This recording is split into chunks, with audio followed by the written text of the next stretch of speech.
Chapter 19. Gideon seeks to slay King Noah. The Lamanites invade the land. King Noah suffers death by fire. Limhi rules as a tributary monarch. About 145 through 121 BC. And it came to pass that the army of the king returned, having searched in vain for the people of the Lord. And now behold, the forces of the king were small, having been reduced, and there began to be a division among the remainder of the people.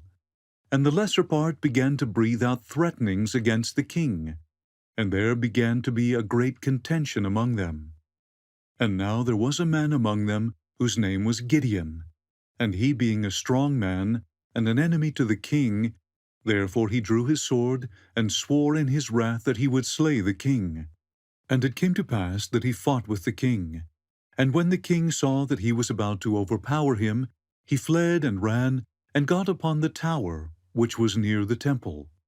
And Gideon pursued after him, and was about to get upon the tower to slay the king. And the king cast his eyes round about towards the land of Shemlon.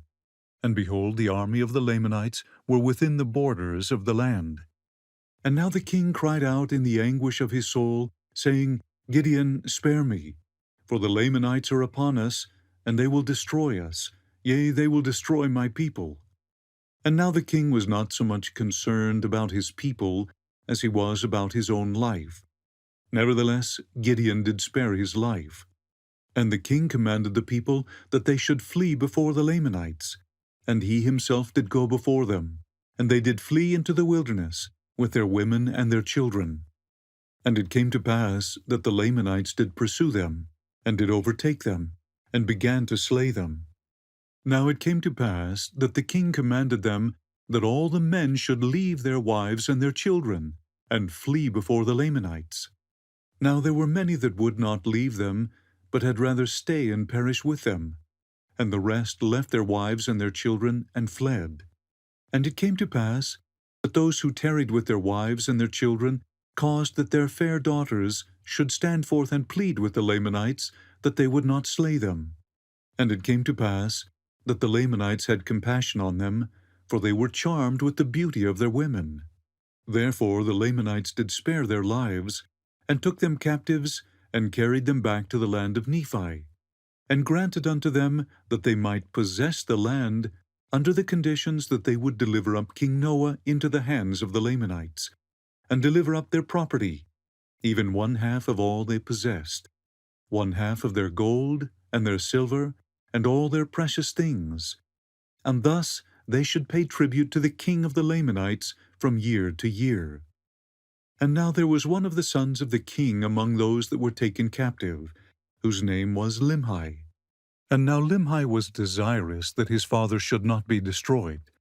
Nevertheless, Limhi was not ignorant of the iniquities of his father, he himself being a just man.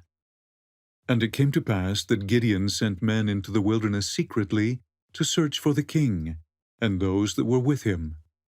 And it came to pass that they met the people in the wilderness, all save the king and his priests.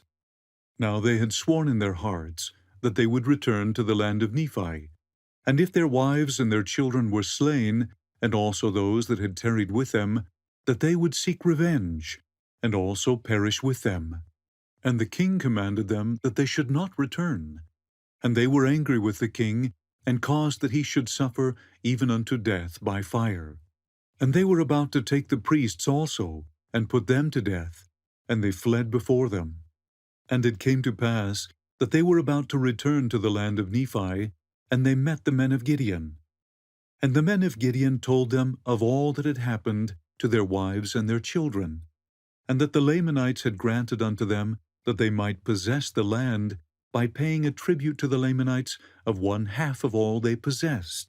And the people told the men of Gideon that they had slain the king, and his priests had fled from them farther into the wilderness. And it came to pass that after they had ended the ceremony, that they returned to the land of Nephi, rejoicing because their wives and their children were not slain. And they told Gideon what they had done to the king. And it came to pass that the king of the Lamanites made an oath unto them, that his people should not slay them, And also Limhi, being the son of the king, having the kingdom conferred upon him by the people, made oath unto the king of the Lamanites that his people should pay tribute unto him, even one half of all they possessed. And it came to pass that Limhi began to establish the kingdom and to establish peace among his people. And the king of the Lamanites set guards round about the land, that he might keep the people of Limhi in the land, that they might not depart into the wilderness. And he did support his guards out of the tribute which he did receive from the Nephites. And now King Limhi did have continual peace in his kingdom for the space of 2 years, that the Lamanites did not molest them, nor seek to destroy them.